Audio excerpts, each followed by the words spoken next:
Добро вечер. Четврток, 22 часот. Време за емисија во Центар на YouTube. Јас сум Васко Ефтов, почитани гледачи, а вие сте на вистинското место. Зошто? Бидејќи во наредните 60 до 65 минути и вие и јас имаме право да знаеме вистината. Вечерва, тврдо интервју со Срашо Ангеловски. Мој пријател, повеќе од 20 години, одлично интервју. Отвараме многу теми, отвараме теми кои не се отворени во македонската јавност и мислам дека суштината на емисија е токму да отвараме такви теми. Не се согласуваме околу се, меѓутоа тоа е богатството на демократијата. Едно тврдо интервју, одлично интервју, трае некаде 60-65 минути, останете со нас, погледнете го интервјуто и сигурно нема да зажалите. Сакам на почеток да кажам те работи пред да одиме на интервјуто на вечерта, како што се говори во телевизиите, а за да може да ја сватите или да ја разберете и емисијата од неделата која направи Растур Систем, беа кажани толку ексклузивни, беа кажани толку многу работи, а тоа е за улогата на Франција. За да може да разберете улогата на Франција, почитани гледачи, треба да разберете дека империјални сили имат империјални политики и имат империјални пријателства.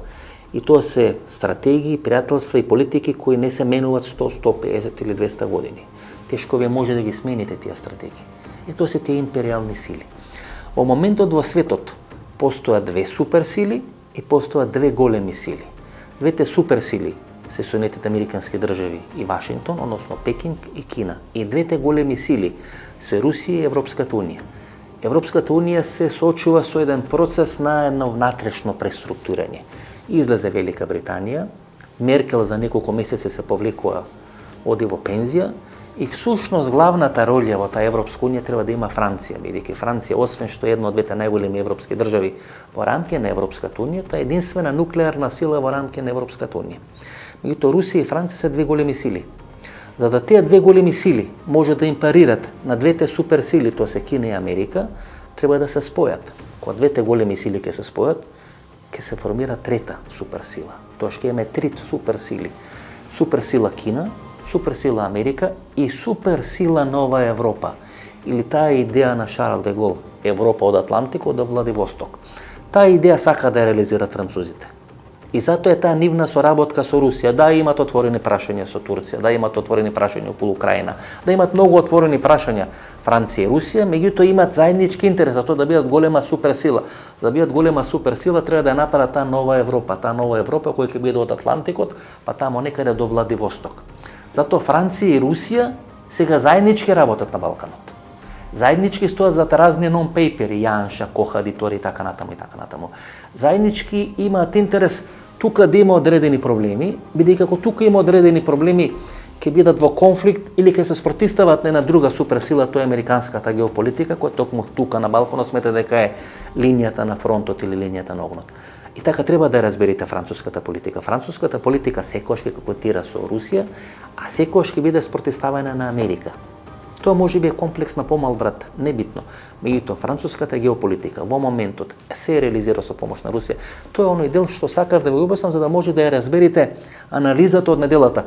Зошто Франција така се однесува во Република Македонија? Бидејќи сака да биде суперсила, за да биде суперсила мора да има соработка со Русија. Кога има соработка со Русија, ние ќе имаме нова Јалта. Таа нова Јалта ќе учествуваат двете, односно трите суперсили, тоа е Кина, тоа е Америка и тоа е големата Европа. Има два формати или два модели на специјални војни кои се водат во светот не денес, изминатите неколку години. Тоа е шарена револуција и лажни или фейк вести. И кога вие ќе видите преку шарени револуции кои почнуваат некаде пред 20-25 години, дали е тоа Кампас, дали е тоа соборувањето на Милошевиќ, дали е тоа Грузија, дали е тоа Украина, дали е шарената револуција или обоени цветни револуции што се случија во Република Македонија, небитно. Меѓутоа со помош на тие шарени револуции, структурите на Џо Бајден, структурите на Барак Обама, всушност менува владини светот. Имате друг модел, имате друга стратегија, тоа е стратегијата и моделот на лажни вести. Со помош на лажни вести, а носители на таа стратегија се структурите на Доналд Трамп и руските структури, односно Владимир Путин, се случи преврат во Америка, на власт доаѓа структурата на Доналд Трамп, меѓутоа се случуваат одредени конфликти, се случуваат конфликтни ситуации, се случуваат разни процеси на дестабилизација. конкретно на Балканскиот полуостров, во Црна Гора, во Македонија, делумно во Бугарија, гледате со помош на тие фейк вести, со помош на тие лажни вести се обидува да направат одредени преврати, да се наметнат одредени други влади, да се направи одредена кризна ситуација, со помош на таа кризна ситуација се покаже дека НАТО и Европската унија не функционират. И тоа беше заедничка стратегија на екипите на Доналд Трамп и екипите на Владимир Путин. И тоа е тој конфликт на двата модела, на двата концепти. На една страна се шарените револуции, на втора страна се стратегиите на фейк вести или на лажни вести. Што се случи на изборите во Америка? Пред 4,5 години победи моделот на лажни вести. Ја победи Хилари Клинтон, кој беше представник на моделот на шарени револуции. Победи Доналд Трамп. За да не се случи уште еднаш Доналд Трамп да победи со стратегијата на лажни вести, односно таа руско-американска стратегија, кај што персонификација беа Доналд Трамп и Владимир Путин, му ги прекина лостовите на Твитер, на Фейсбук и на YouTube, на социјалните мрежи. Кога му ги прекина линковите на социјалните мрежи, кога наметна можност луѓето кои се симпатизери на Демократската партија, а се мрзливи да излезат на избори да може да гласат од дома, тоа го направија со појавата на пандемија со коронавирус, беше само прашање на време и на техника како ќе биде поразен изборите Доналд Трамп. Тоа е тој конфликт. И тој конфликт ние го гледаме во Република Македонија. Македонската опозиција сега развива стратегија на лажни вести и со помош на таа стратегија на лажни вести прави одредена социјална хистерија и со помош на таа социјална хистерија сака да направи промена на власта во Република Македонија. Сегашната власт, тогашна опозиција со помош на шарени револуции кои беа финансирани Канва, Сорос и така натаму, направи промена во Република Македонија. Тоа е тој конфликт кој сега не се случува пред очи. Конфликт на две стратегии. Ние сме прва линија на фронтот. И во едната, и во другата ситуација, тие две стратегии се прекршат преку Република Македонија. Тоа се двете работи кои сакам да ви кажам на почетокот на емисијата. Следува интервју со Страшо Ангелиски, останете со нас, нема да зажалите. Нашиот идентитет е заглавен тамо некаде Стара Загора, да не речам Гаврово, ќе ми се љутеше Стефан Влахов Мицов, значи заглавен Стара Загора и никако да го вратиме назад. Што да правиме? Унико ќорсо как влеговме како држава, како нација, како народ и тешко можеме да се вратиме назад. Нашиот идентитет не е заглавен никаде. Нашиот идентитет е во нас, во мене и во тебе. Во нашите деца, во нашите пријатели, во нашите блиски, во македонците е идентитетот на македонецот. Меѓутоа, заглави политиката на купи ден помини, заглави политиката на луѓето кои мислеа дека со шарм дипломатија ќе издействуваат за Македонија она што сакаат да го издействуваат. Меѓутоа, како вие, сезино, како вие би го дефинирале идентитетот? Велете идентитетот е во нас. Да. Меѓутоа, ние говориме за еден колективен идентитет. Така. Како вие би го дефинирале денес македонецот? Ние ко македонци, се извинувам, имаме направено многу стратешки грешки. Што се македонците муслимани? Македонци или не се муслимани? Зошто сите оние кои не личат на нас, ние ги одбиваме? Ги правиме торбеши. Дел од нив се пишат албанци поради рамковен договор. Се пишат турци и така натаму и така натаму. Гледате бугарската нација, доминираат ромите таму. Одите, комуницирате.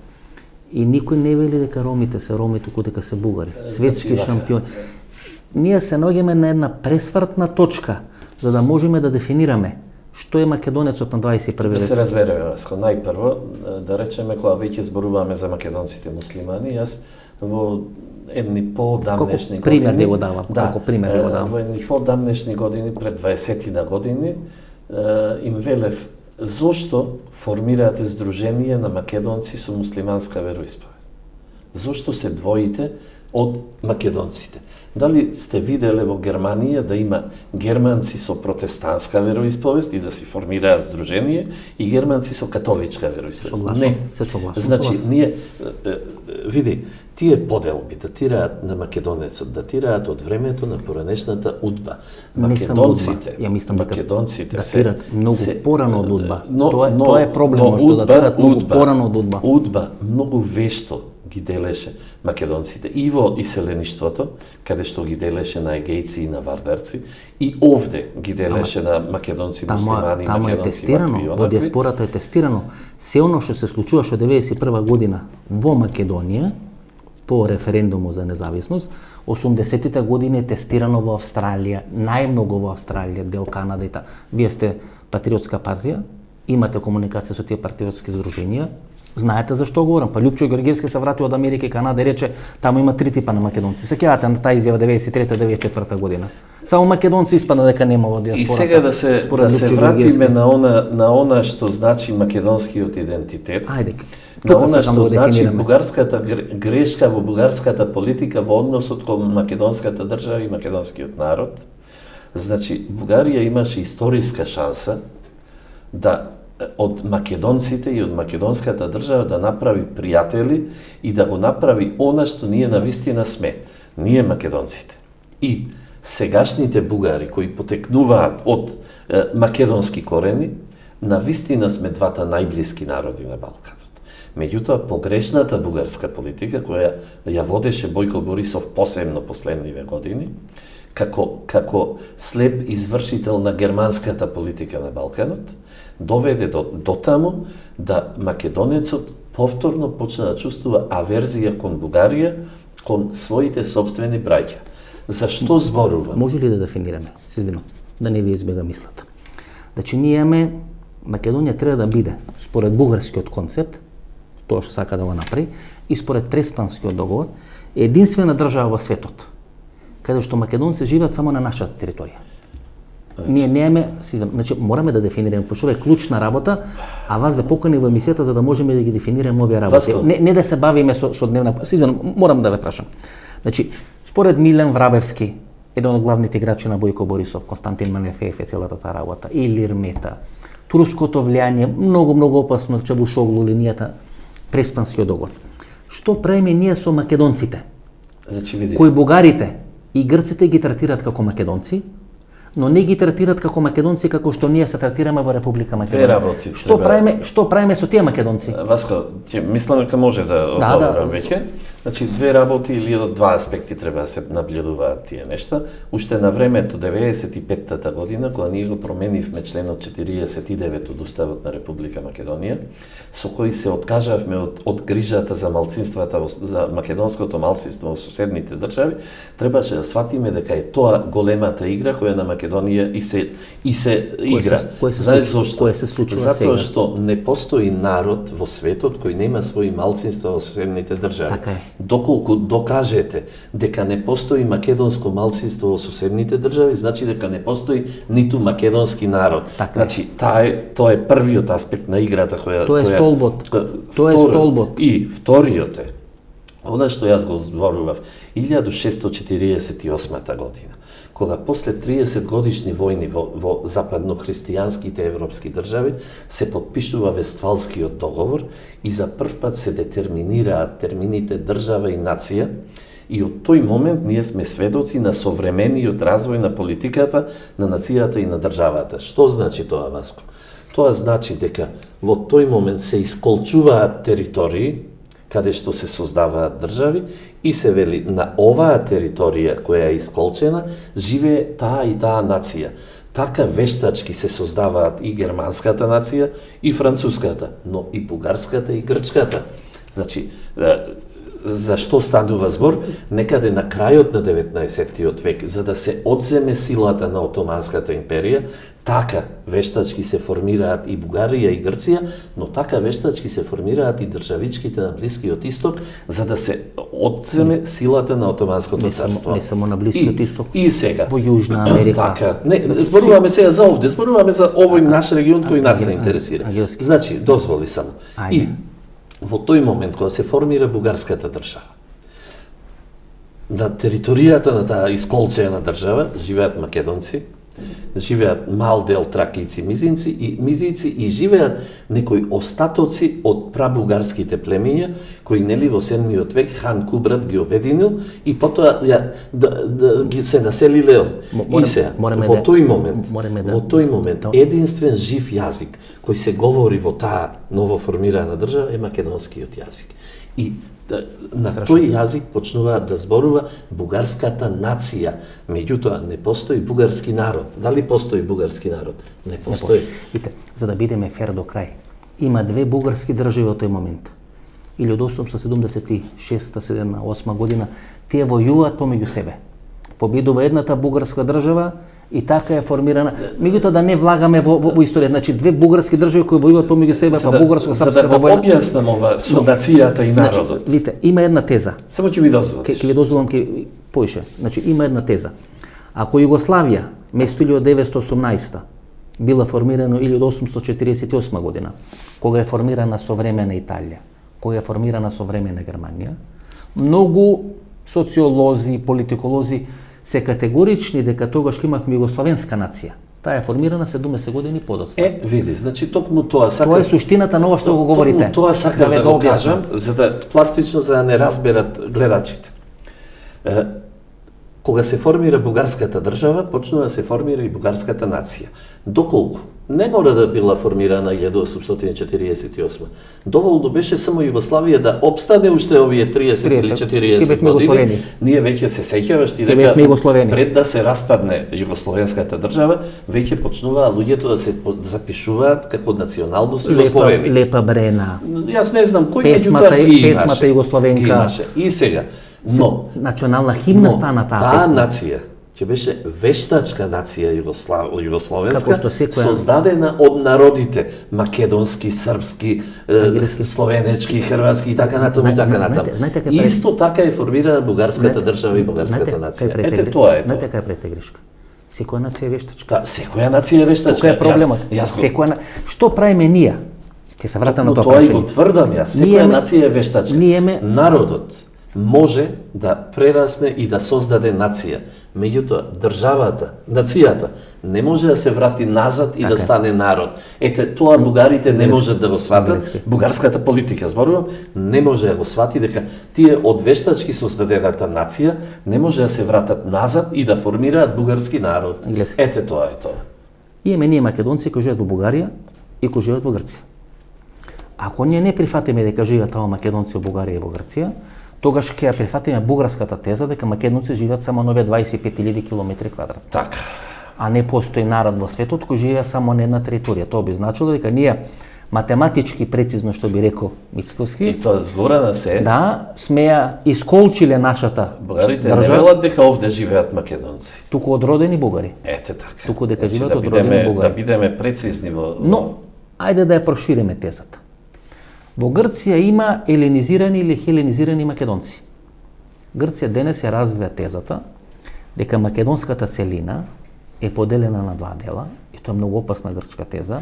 Тоа Ципре се кажува, давајќи го примерот на Мирка Гинава, која наводно се борела со неговата мајка, дека едниот дел на македонската нација е словенизиран, а вториот се останал на корените, си остал хеленскиот дел или е хеленизиран. И сега јас ќе одам чекор понатаму, што правиме ние со тој хеленизиран дел? Ќе го туркаме, ќе го буткаме како македонците муслимани, како торбешите што ги буткаме. Има еден дел на македонците кои се бугаризирале. Дали од идеологија, дали материјално, дали поради некои ипсилон причини. Значи не можеме да негираме дека тоа постои. Што ќе правиме со тие делови на македонскиот народ? Ќе ги прифаќаме или нема да ги прифаќаме? Ова тема и ова теза сакав да отворам долго време. И постојано велев не е време. Може ќе дојде време. Што правиме со тие делови на македонскиот народ? Значи, ние мораме да бидеме начисто дека секој македонец е македонец и мораме да си го вратиме назад. Како добриот пастир што си ги враќа овците во стадото, ние мораме и за талканите овци да си ги вратиме назад. Зошто? Затоа што почна една опасна теза која прв ја објави Кочо Данај. Кочо Данај беше советник на Сали Бериша, историчар, албански историчар, кој објави и книга за природните држави на Балкан. Албанија натурале. И тој вели вака. Значи, на Балканот треба да се формираат природни држави во граници онаму каде што живее народот до каде што живее. 4 Не е случајно сега. Бугарија го докажува нашето бугарско потекло. Не случајно Грција го докажува хеленското потекло на македонците. Тие била 4 паритетни држави. Така, не случајно. Горе 8 до 10 милиона жители. Значи, тука би требало да ја снема Македонија, а да се формираат, значи... Тоа е суштината. Тоа е суштина. Оној кој не го сватил дека е Тоа е тоа суштина. суштината, тогаш нема потреба, не смее да се занимава со политика. За жал, со сите постапки на Зоран Заев последниве неколку години, Македонија станува неотпорна на таквите обиди да се формираат природни држави на Балканот. Тоа мора да го сватат сите. Македонија станува неотпорна. Не мислите дека ова е теза од 1918, значи се согласувам за. Значи ова теза од 1918 година. Вудро Вилсон. Тоа е прв пат кога американската политика сваќа дека мора да има тампон зона, зглоб на Балканот, преку кој ќе може да се контролират овие сите големи балкански мегали идеи на србите, на бугарите, на грците и на албанците. Така е идејата за Македонија. Што правиме? Се извинувам. Имаме две личности од нашата историја. ВМРО на Конгресот во Кичево 1995 година прогласува континуитет. И одеднаш тој место втор Конгрес станува 11 Конгрес на партијата. Има две личности од историјата на ВМРО ДПМН или од револуционерното движење. Иако јас не сметам дека тоа е формирано на 23 октомври 1893 година, што правиме со Кресненското, што правиме со предкресненското востание.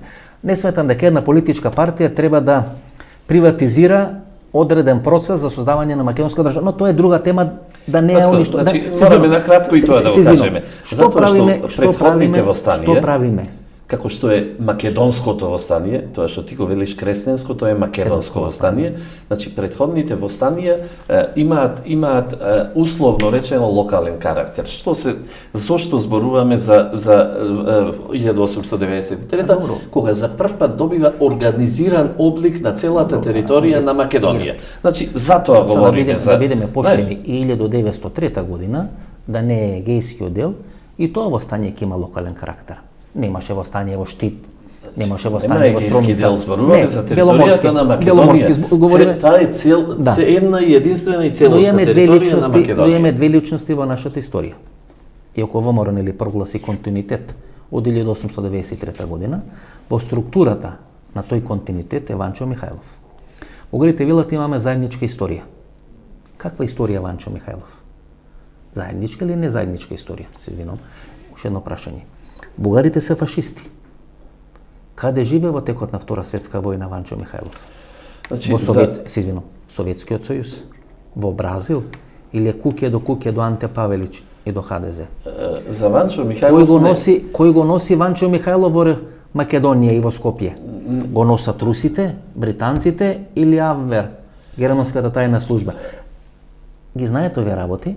Тешко ми е со некој од ВМРО ДПМН да ги разговарам или од СДСМ. Ве сметам, иако сте околици со ВМРО ДПМН, дека сте човек со широки погледи. Не, зошто да биде тешко да се разговара и со него? Значи не е проблем. Сакам за Ванчо Михајлов и сакам за Гоце Делчев да поразговараме. Вака сега. Значи што е Ванчо Михајлов? Прво да кажеме заедничка или не заедничка историја? Прво да кажеме една работа кога го спомена Вудро Вилсон. Идејата на МААК беше токму таа во 1990-та кога го формиравме МААК. Ма затоа ве викнем. Да се создаде неутрална и демилитаризирана македонска држава која ќе биде тампон зона на големо државните аспирации на четирите соседи. Затоа ве викнем. Затоа беше МААК формиран. За жал, знаеш, Васко, во моментов ние имаме... Ве направија мелено месо. Ние имаме... И тоа ве направија двете структури. СДСМ и ВМРО ДПМН. Бидејќи не смее да има сиво, мора да биде или црно, или бело во Македонија. Не, заради идејата пречеше МААК, затоа што знаеш дека веднаш во 90-тата двете големи партии ја прифатија тезата за безусловно членство во НАТО, а нашата идеја за неутралност не можеше да се компонира во сето тоа. И ако сега имаме конкретна ситуација во Македонија, кај што ние сме членка на НАТО, кај што американците 10-15 години уште од администрацијата на Барак Обама сметаат дека ние треба да бидеме линија на разграничување, не Романија, не Бугарија. Джим Кери, државниот секретар Кери на Соединетите американски држави, кажа јасно дека сме ние на линијата на огнот. На огнот. Значи, ја реков на разграничување, на линијата на огнот беше буквалниот превод на линијата на огнот. Сергеј Лавров тоа го кажува во Руската дума. Дека ќе биде Македонија поделена, дека се оди на поделба на Македонија на бугарски и на албански дел. И не само што се оди. Што правиме ние сега? Сега да ти кажам. За да може Македонија да биде поделена, Македонија мораше да стане членка на НАТО. Мислите дека тоа е? Наспроти, сите кои тврдат дека со влезот во НАТО Македонија има некаква безбедност и сигурност, јас тврдам дека Македонија, откако влезе во НАТО, веќе може лесно да биде поделена. Зошто? Затоа што поделбата на Македонија ќе се одвива внатре во безбедносниот чадор на НАТО, меѓу држави членки на НАТО, и било чие вмешување во поделбата на Македонија, ние дури ќе немаме ни право да побараме помош од било кого при евентуална наша поделба, затоа што, само да докажам, било чие надворешно вмешување, според член 5 од Уставот на НАТО, ќе значи дека е тоа напад врз било која земја членка на НАТО, односно Можете да ми кажете... И Македонија станува, затоа реков, неотпорна на поделбите. За жал. Можете ли да ми дадете еден пример? На земја членка на НАТО што е поделена? Нема? Има. Нема. Југославија е поделена. Има. Кога отстапува од Југославија... Да се сетиме на Кипар, да се сетиме... Кипар е војна помеѓу две земји членки на НАТО. Членки на НАТО. А, имено. Да, две земји членки на НАТО. Така, две земји членки на НАТО. Кои што исто се земји членки на НАТО и Бугарија и Албанија. Но за истото зборуваме. Не се решава. Но не се решава тоа прашање. Ако Кипар не беше членка на ЕУ и на НАТО, ќе беше до сега 5 пати поделено. А Кипар мислиш дека не е поделен? Видите. Има линија на разграничување. Како Кипар и ние сме биле. Значи втора работа. Југославија се распаја. Југославија да го искористеше моментот и да станеше земја членка на НАТО, што де факто беше со оној трипартитен договор на Југославија со Грција и Турција од 53 година, седиштето беше во Струмица.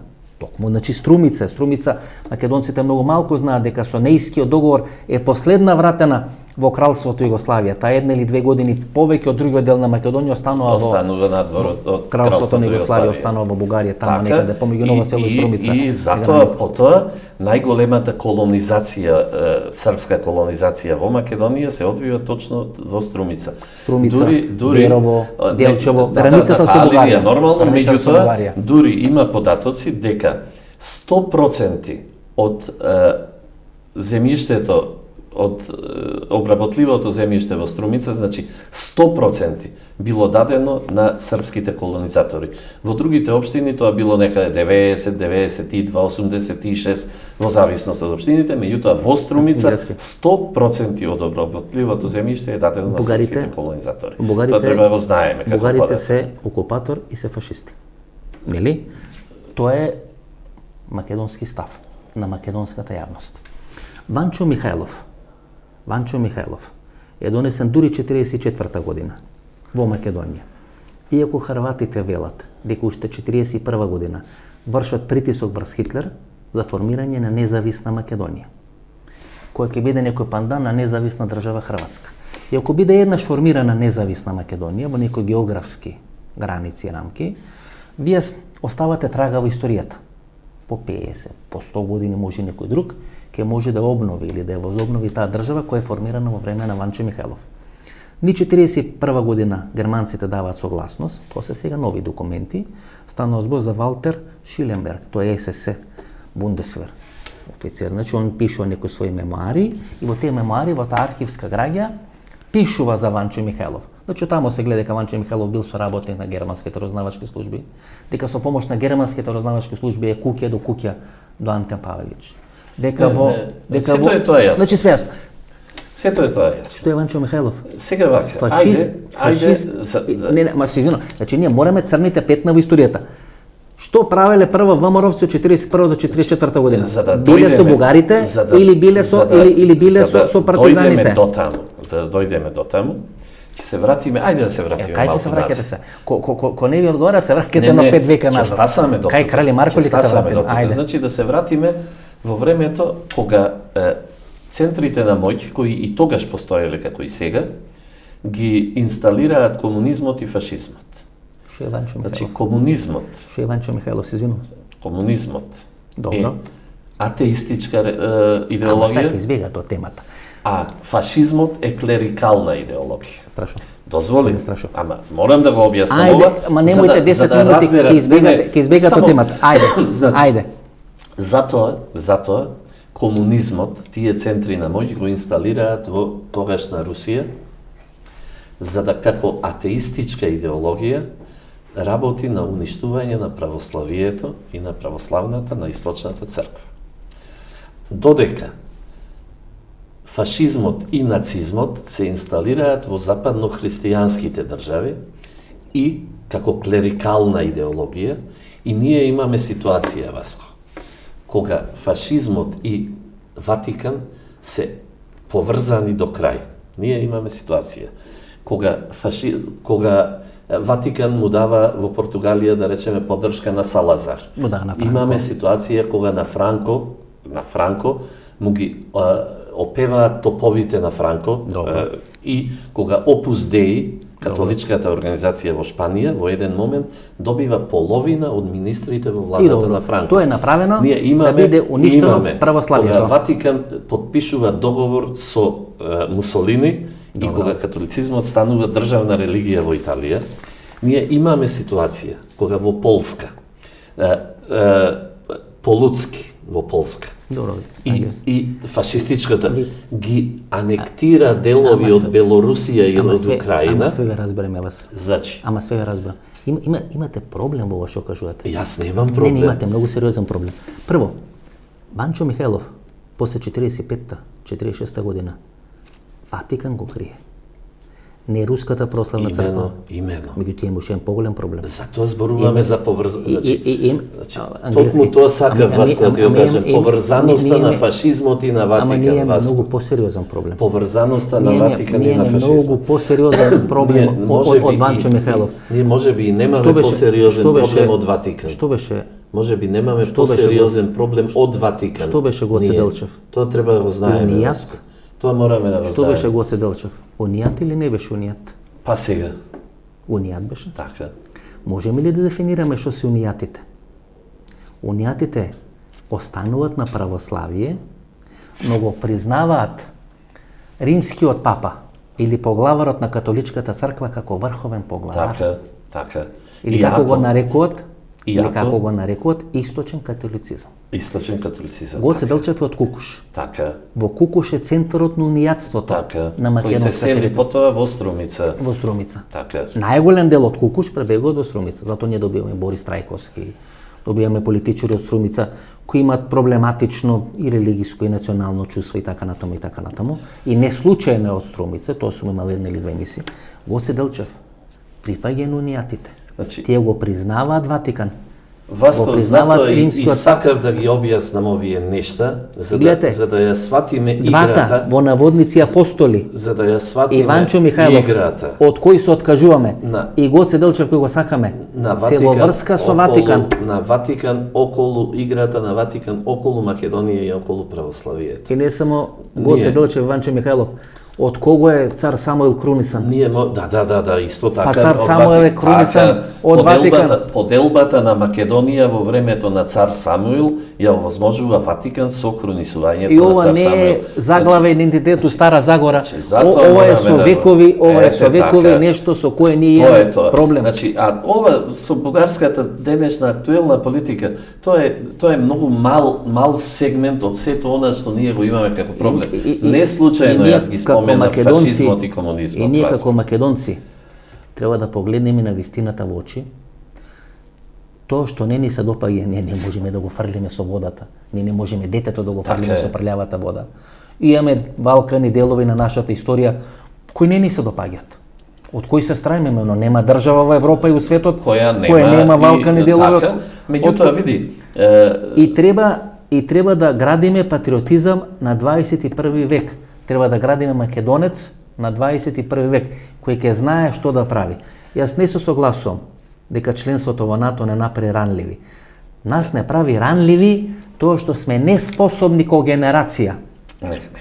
Ние сме неспособни ко генерација, не можеме да се согласиме. Со овој нон-пейпер кој сега го пушта Јанша и нон-пейперот кој објавива Коха Диторе во Приштина, ние ако не бевме членки на НАТО, ќе не направеа растур Васко, систем. дозволи, значи, да ги прошириме малку нештата, не се Ајде. така едноставни како што сакаш да ги прикажеш. Не. Значи, Немојте само да ме држите руската линија. Значи, Значи, немојте руската линија. Јас не држам ничија Значи, линија. руската линија е многу опасна Ти линија. знаеш дека јас не држам Значи, ничија руската линија, линија меѓутоа сакам да ги е објаснам нештата. многу опасна линија. Светот Уште се наоѓа- 2010 година. Светот се Уште наоѓа пред можеби катастрофална војна. Се катастрофална војна. Не дај Боже, меѓутоа светот оди натаму. Сава како ве слуша вас, треба одма тестамент да напишеме, Сега, одма тестамент еве, да ајде напишеме да ги и да проанализираме нештата. да легнеме дома, да легнеме на кревет и да речеме готово умираме, светска војна во почна. Украина се трупа оружје и се провоцираат судири на украинско-руската граница. Да. И Ангеловски. Значи, Украина, ама се извинувам. Ама јас се ама извинувам. ама Да, се тогаш- обидувате, се обидувате, Васко, само ајде да си ги смениме улогите, ама јас се- да бидам не, водител, а ти да ми ама јас одговараш. морам да ви не можеш, морам да ви оставиме да ги докажам нештата, па потоа ќе Ајде ви бе, враќам. што за Украина? Значи, Украина оставиме- била секогаш, ама Украина била. Само те е вака, треба Ајде бе, да си ги кажете. докажам нештата. Ајде кажете. Нели? Ајде докажете. Сега Ајде вака, докажете. значи, затоа мора да знаеме што се случува.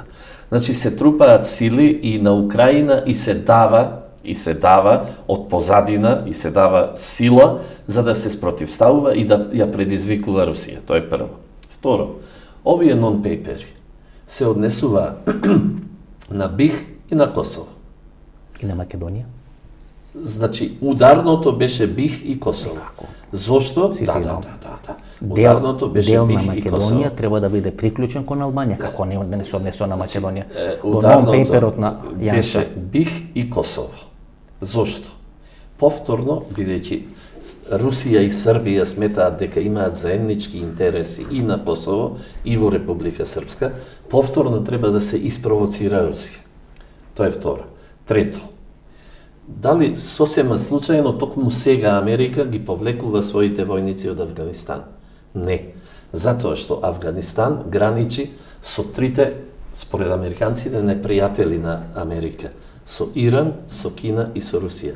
Повлекувањето на американските војници од Авганистан ќе значи зајакнување на екстремните талибански струи во Авганистан и нов центар на нестабилност во Средна Азија. Повторно, за да се испровоцира Русија. Значи, не дека Русија едноставно треба да биде учесник во она што Америка, милитантното крило, останато уште од времето на Барак Обама, во новата влада на Џо Бајден, сака да го постигне. А сака да постигне воен судир. Се кажавте 10 еси. И на крај дури, ако сакаме и Кина и Тајван, во Кинеското море судирите. Се кажавте 10 еси. Да, поврзани, сите една со друга. Повлекувањето на американците од Авганистан е договорено во времето на Доналд Трамп, а не во времето на Џо Бајден. Џо Бајден го реализира договорот кој е направен на талибанците со администрацијата на Доналд Трамп. Тоа е прво. Втора работа, спомнавте Украина. Меѓутоа, ако забрзува, требаше да биде до 11 септември, а тоа ќе го сторат до јули, до крајот на јули. Значи не е по датум, туку го забрзува повлекувањето. Дури и нивните НАТО сојузници од Европа бараат да останат уште малку американските војници за да можат и тие безбедно да се извлечат од Авганистан. Значи тоа треба да го знаеме тоа. Втора работа, спомнавте Украина. Така. Украина е во рамки на Советскиот сојуз. Има столче во Обединетите нации.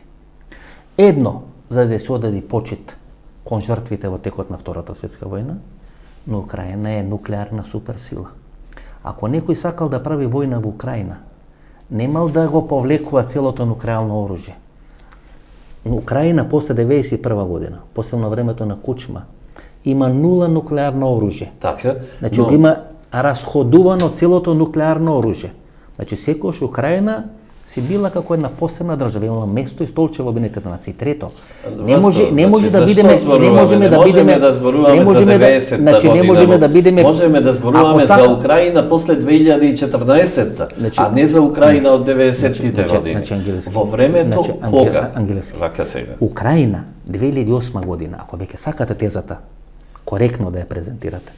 2008 година, освен Албанија и Хрватска, кои станаа членки на НАТО, на самитот во Букурешт, Грузија и Украина требаше исто така да станат членки на НАТО. Тој е германскиот, односно американскиот предлог на кој Германија Германија и Македонија нели требаше? не станува. И тоа се трите кревки држави. Така. И тоа е линијата на огнот.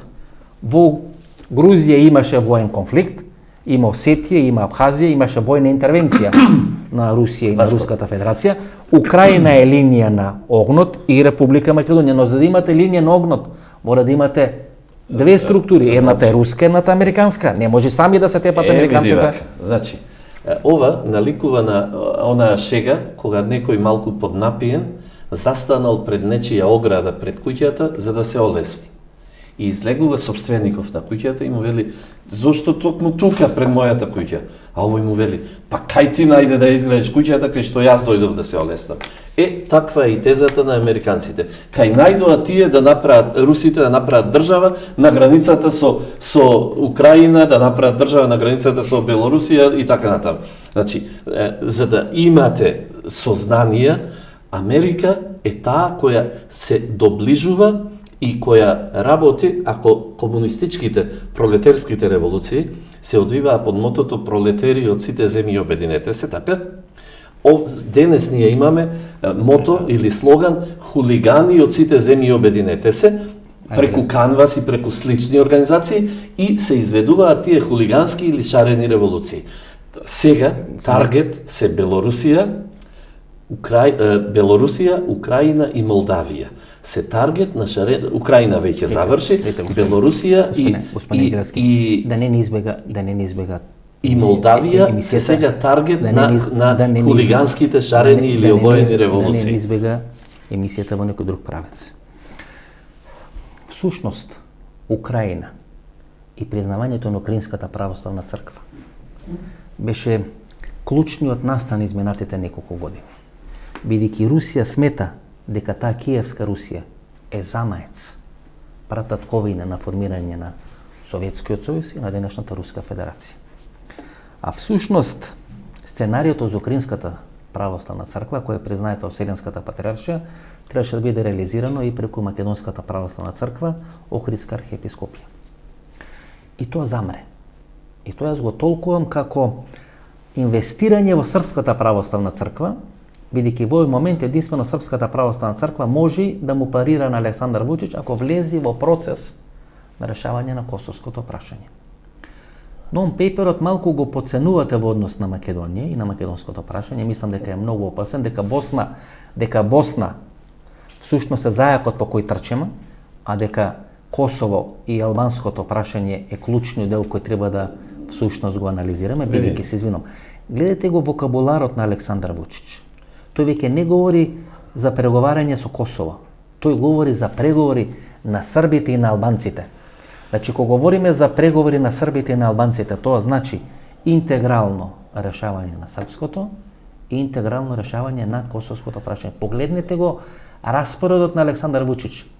Неколку пати во 3 месеци тој е или во Бања Лука, или во Сараево, или дава вакцини, или најава градба на патишта. Огромно интервју на face to face на Сена Хаджи Фейзович му дава. Значи, Босна е во пикот на српскиот интерес. Значи се влага во процес на решавање интегрално на српско прашање. Република Српска е во пикот на српскиот. А Западна Македонија треба да биде дел некој на некоја голема натурале Албанија, што ја нареков Кочо Данема. Се извинувам, не можете да речете за Македонија не се однесува non-paperот, се однесува, ние сме срцевината на non-paperот. Значи види вака. И ако не бевме членки на НАТО, ке не растуре како бурек. Non-paperите се пробни балони. Кој ги пушта, французите ли? Значи тоа треба да го знаеш ти како новина.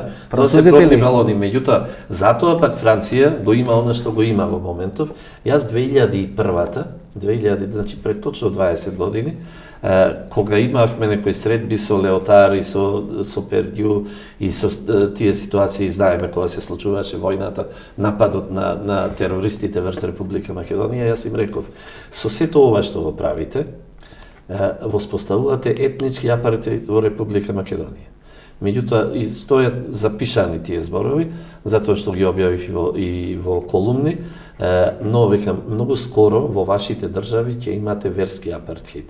Во моментов на Франција и се случува токму тоа, и се случува верскиот апартхеид, и Франција е на прагот на револуција. На граѓанска војна. На граѓанска војна. И на државен удар, како што пишуваат генералите, посебно оние пензионираните, на кои Сега веќе веќе една активни... голема група од активни офицери веќе им се приклучи. Второ писмо, и Франција се наоѓа на прагот на граѓанска војна, што нема да биде добро. И сега Франција, ние знаеме дека Франција во моментов е единствената држава во Европска Унија, која е членка на Советот за безбедност, од после излегувањето на Британија, е единствена земја, постојана членка на Советот за безбедност при Обединетите нации, меѓутоа, таа е единствена нуклеарна сила во Европската Унија. И сега, токму затоа, Франција е таа која во времето на Макрон почна да игра на суверенистичка лева идеологија. Бара простор. Суверенистичка лева идеологија, така, бегајќи од таа неолиберална, неолиберална идеологија која на Франција ја донесе токму до овде до кај што му треба втор мандат, треба втор мандат. Му треба, меѓутоа тешко дека Второ, делови на Франција, значи пропадна францускиот модел. Ние имавме два модели. Едниот модел беше на сегрегација, американскиот модел. Имате Харлем, имате Манхетен. Французите отидоа да направат спојување, да може да живеат заедно, да нема гета од Мароко, да нема гета од Меѓутоа им се случија поголеми гета од Харлем. Им се случија делови на Франција кај што немаат контрола. 2011. Кај што француската армија, кај што француската полиција не смее да интервенира. 2011. Тоа се случува во Франција сега. Тројцата тогашни премиери и канцелари на Германија, на Британија и на Франција на заедничка пресконференција, значи пред точно 10 години, изјавија дека мултикултурализмот е мртов. Не тројцата. Ангела Меркел. Другите молча. На заедничка пресконференција беше изјавено дека мултикултурализмот е мртов. И еве, после 10 години гледаме дека навистина мултикултурализмот е мртов. Мултикултурализмот е мртов и во Босна и Херцеговина. За жал, мултикултурализмот е мртов и овде во Република Македонија. Меѓутоа, ние имаме голема разлика меѓу Република Македонија и Бих за жал, со Дејтонскиот договор е мртвороденче, онака како што е воспоставена. Македонија беше здраво родено бебе. За жал, заради бабиците на кои и го дававме тоа бебе во овие 30 години, неколку пати го испуштаа од рака и денес Македонија исто така нефункционална држава. Не мислам дека тоа е направено со Преспанскиот, тоа е направено со рамковниот договор. Ние стануваме нефункционална држава. Точно така, со рамковниот почнуваме да стануваме нефункционална држава со рамковниот договор, за да Преспанскиот договор веќе биде врвот на сантата мраз. Имаме и некои договори или нема да имаме со Бугарија и тие договори се редат. Знаете, тезата ако ја прифатиме тезата која е дел на ВМРО, не сакам да говориме нели за домашна политика, меѓутоа како теза да ја нафрлиме, мислам дека Цветин Чилиманов ја пишува таа теза и вели ние им велевме, тој значи им вели, или како представник на ВМРО, ние им велевме ако дадете отстапки на еден сосед, ќе барат и другите. И ние во време на Киро Глигоров имавме таа политика некоја дистанца, а тоа значеше подеднакво растојање со сите наши соседи. И таа политика беше токму од таа партија критикувана, дека тоа е пасивна политика, дека не е проактивна политика, туку е политика која води кон некоја статус кво на работите. Можеме ли ние да издржиме? Ве велите МАК пред 30 години имал декларација за воена неутралност на Република. Неутрална и демилитаризирана македонска држава. Тоа не можат ни србите да го издржат. Иако беа бомбардирани од НАТО 99-та година. Тоа значи не можат ни србите да го издржат, а камоли Република Македонија. Значи, Васко, ние зборувавме во 90-та година вие од МАК за неутрална и демилитаризирана под гаранција на Обединетите нации, онака како што и Швајцарија. Ама господин Ангелос, значи целиот патриотски блок, кога слушате изминатите 30 години, тие велат, хендикепот на Македонија е што сме немале држави кои не поддржуваат, сме немале спонзори кои ќе ни инсталират кралско или никакво друго семејство за да станеме независна држава. Еве сега има спонзор, тоа се Соединетите американски држави, велите, не сакаме спонзор, сакаме сами да бидеме неутрални. Па добро, знаете ли што сакате? Да, знаеме, Што многу добро, сакаме независна, суверена, самостојна македонска држава. Тоа русите го сакат, војно неутрална Србија, војно неутрална Црна Гора, војно неутрална Македонија. Тоа е руската стратегија. Тоа и претходниот амбасадор и сегашно кажува. Ги слушам. 2010 година во Швајцарија е снимена средба, разговор на висок представник на македонско разузнавање, сега во затвор со представници на руско разузнавање, 10 милиони долари се даени. Кај што вели, не мора да зборите против НАТО. Само не правите ништо да не влезете во и 10 години се правеше ништо да не влеземе. Ама се извинувам сега. Сакате тези да пласирате, ама сакате тези. Ќе ти ги објаснам нешто. Ајде кажете ги. Ајде повелете. Ајде повелете. Зошто неутралност? Затоа што и кога пред некаде еден месец кога стасуваа српските вакцини, оние првите српски вакцини за нас, кога сегашниот премиер на Република Македонија Зоран Заев беше запрашен од новинарите, зошто Србија е успешна приказна, Србија има вакцини и може и да им дава нам, знаеш што рече? Затоа што е неутрална држава. Значи, веќе и оние најзагрижените пронатовци сваќаат дека неутралноста на една држава е доблест и придобивка за таа. Тоа е прво. Второ, ама не говорите вистината. Одстапките. Ама не говорите вистината. Да, не е точно дека не говорам вистината. Ама Виктор Орбан за унгарско да речеш дека лажам. Не говорите до крај вистината. Виктор Орбан, ама не, Пакистан, ама вистината сметам за новинар со интегритет и на вистина на постин да му речеш дека лаже е малку невкусно. И не можеме така да продолжиме да разговараме. Второ. Дозволи сега, јас да докажам па после. Пакистан и Србија има договор за тестирање на кинески вакцини. Пакистан и Србија. Кога зборуваме за отстапките кон соседите и кон... Ние мораме да знаеме дека отстапките се една спирала која нема крај. Општо во животот, а така и во политиката. Тоа е второ. И трето.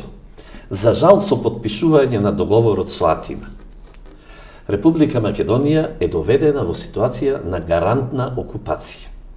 Значи, во теоријата, во политичката теорија, има гарантна окупација. Што тоа ви значи? Еве сега ќе го објаснам за да знаете што е. Не да знамену гледачите. Објаснете им што значи гарантна окупација. Тоа е гарантна окупација. Значи, не мора да биде една држава окупирана со оружје. Гарантна окупација е кога две држави подпишуваат договор при што едната држава прифаќа онаа другата да и се меша во внатрешните работи се до исполнување на и последната точка од подпишаниот договор. Зарем денес во оваа ситуација Република Македонија не се наоѓа точно во гарантна окупација во однос на Атина.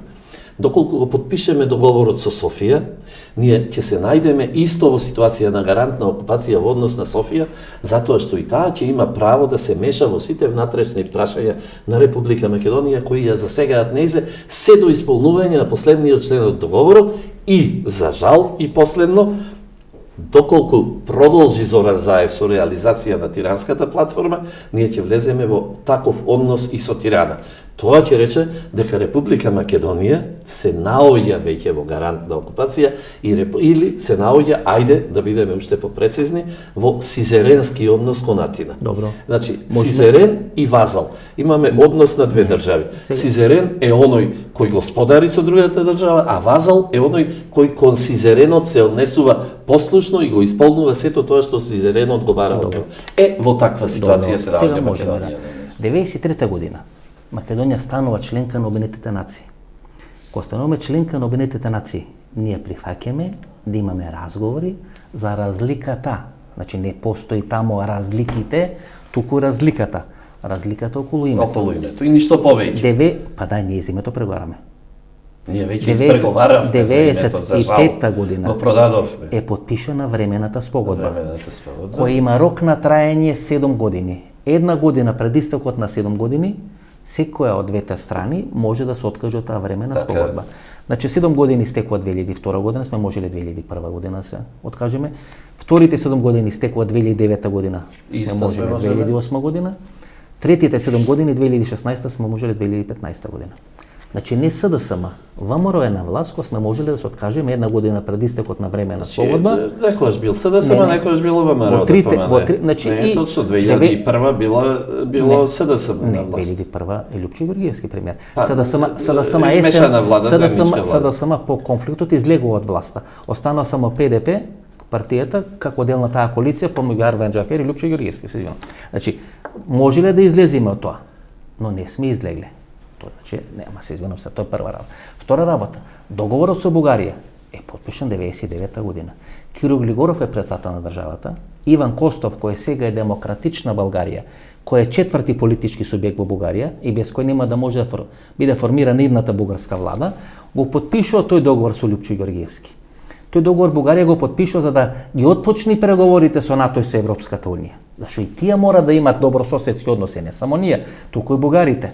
Значи 99-та година според уставите на двете држави. Се сеќавате на изјавата на Иван Костов 2001 година, се извинувам, и на изјавата последно 99-та година, кој велеше дека ќе прифати само бегалци македонци од Тетово, нема да прифати косовски бегалци на територија на Бугарија. Ама не тоа го заборавате, бидејќи тоа нели не ви одговара. Ви одговара да кажувате само едностранни приказни, да си го манипулирате гласачкото тело јавното. Јас не манипулирам. Нема црно-бела ситуација. Ангелевски, нема црно-бела ситуација. Македонија се роди како здраво бебе, меѓутоа беше давано на погрешни бабици на кои им испаѓаше од рака и затоа денес тоа бебе веќе е неспособно да обстане. Тоа бебе е родено со референдум на 8 септември, со можност да се приклучиме кон некоја Југословенска федерација. Така е родено тоа бебе, Ангелски.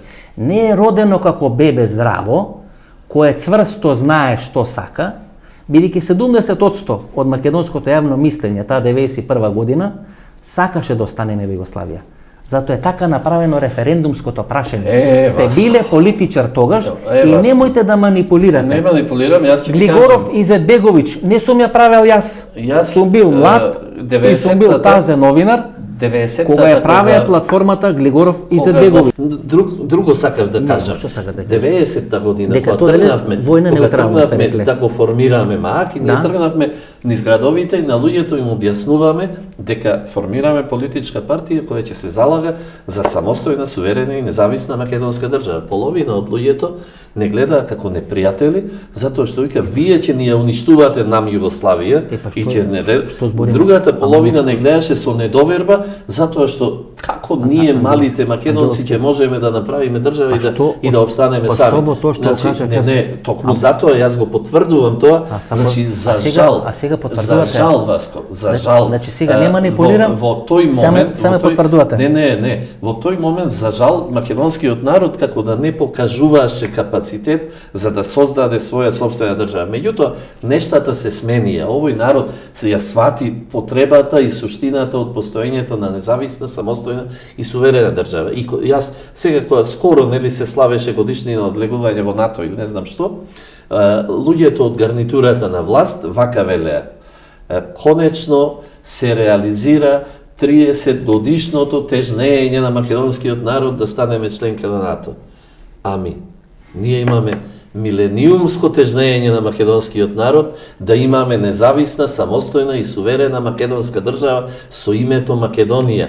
Како тоа заборавија дека имаме милениумско тежнење, туку сватиле дека имавме 30 годишно тежнење да станеме членка на НАТО. Беше золосо. Не се согласивме за многу работи, за некои се согласивме, но битно е дека публиката ќе добие одредена анализа со која ќе може да бидат работите многу појасни. Па се надевам, Васко, дека некои нешта ги разјаснивме, дека отворивме некои теми на кои не претендираме дека јас и ти најдобро ги знаеме, меѓутоа ги отворивме, па има луѓе кои се поупатени, можеби треба за темите да се разговара. Треба за темите се. Фала многу. Беше задоволство. Ова беше емисијата во Центар, интервју со Страшо Ангелевски, ве реков тврдо, на моменти дури тензично интервју, многу работи се кажа. Ако не се тензични интервјута, многу работи нема да бидат кажани, затоа се прават такви интервју, за да можат работите да се кажат поспонтано. Ако ви се допадне емисијата, ако ви се допадне интервјуто, ново дружење недела во 22 часот. До недела во 22 часот. Пријатно вечер, Македонијо. каде и да си.